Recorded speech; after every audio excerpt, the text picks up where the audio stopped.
you had some more kinds of shops as well. Oh yes, we had the works up the Monmouth Road, where they did wheelwright, blacksmith and wheelwright, and Mr. Hampshire and the Chestnuts Garage on the House Road. They had blacksmiths and carpenters and wheelwrights there. Where was that on the Usk Road? You said the Chestnut Garage. Yeah, Chestnut, where the cafe is now, Castle Cafe is now. Oh yes, yes. And any other places that you can remember? I think it's quite an industrious little yes. place. And of course we had the railway station, was quite busy in those days, with coal and sending wood to the collieries and hay to the collieries for the horses and the collieries, working in the collieries. What about the houses? They were much different from what they are today with all the modern conveniences. Yes, that's right. The houses were just exactly the same as when they were built. They were, most people had to carry their water. Carry their water from standpipes in the village. Oh, and where were the standpipes? Well, there were 4 standpipes then. There was one just opposite the Crown,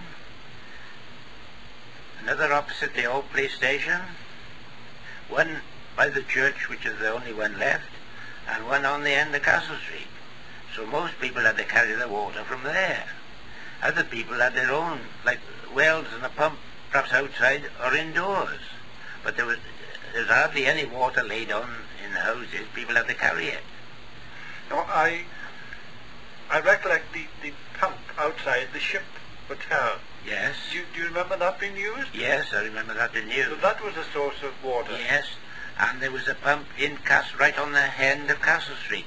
This end on the... And people had to get water from there. Do you recall the supply ever freezing up during the winter? Oh yes, they had to cover these things up, and very often the frozen people had to take hot water out and store them. You mentioned the police station there, which of course we haven't got now. Where was that? In the main street? Yeah, in the main street. And what do they call it now? The sporting club. Ah, yes, yes. That was the old police station. And you had, what, 1 or 2 policemen? Yeah, 2 policemen. And there's a magistrate's court held on the last Saturday of each month.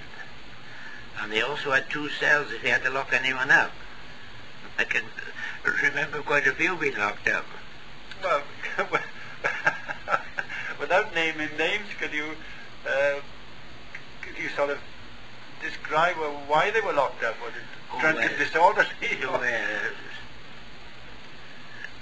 Well, a few for behaving disorderly, a couple of thefts, but not many local people. It was people going. We used to have a lot of people, what we call tramps, going through from one workhouse to the other.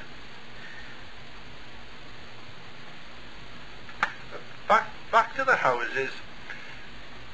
They didn't have electricity in those days to light and heat the places. So what did they use? Well, I can remember people using candles. A lot of the old people. They used to come to the shop and buy a couple of candles. Most people had paraffin lamps. And these would be filled every day? Oh yes, that would be filled every day. Even the church was lit with paraffin lamps. And they'd be filled on a Saturday afternoon, ready to light on Sunday. And heating was by open fire? Yes, open coal fires. Coal fires? Coal and wood. Coal was fairly cheap in those days. Coal was about a shilling, about a pound a ton. A shilling a hundredweight. I can remember 1 and 6 we used to pay for coal, 1 and 6 a hundredweight. And this was brought in by rail, presumably? Yes, and then hauled from the station. Well, we had a couple of coal merchants, and they used to haul it with horses and traps up the village. Did they put it into bags, hundredweight bags, like they do today? Or was it sold loose? It was sold loose. And weighed? And weighed, yes, that's right. So you could buy a hundredweight or... A half hundredweight. the people couldn't afford a hundredweight. They used to have a half hundredweight.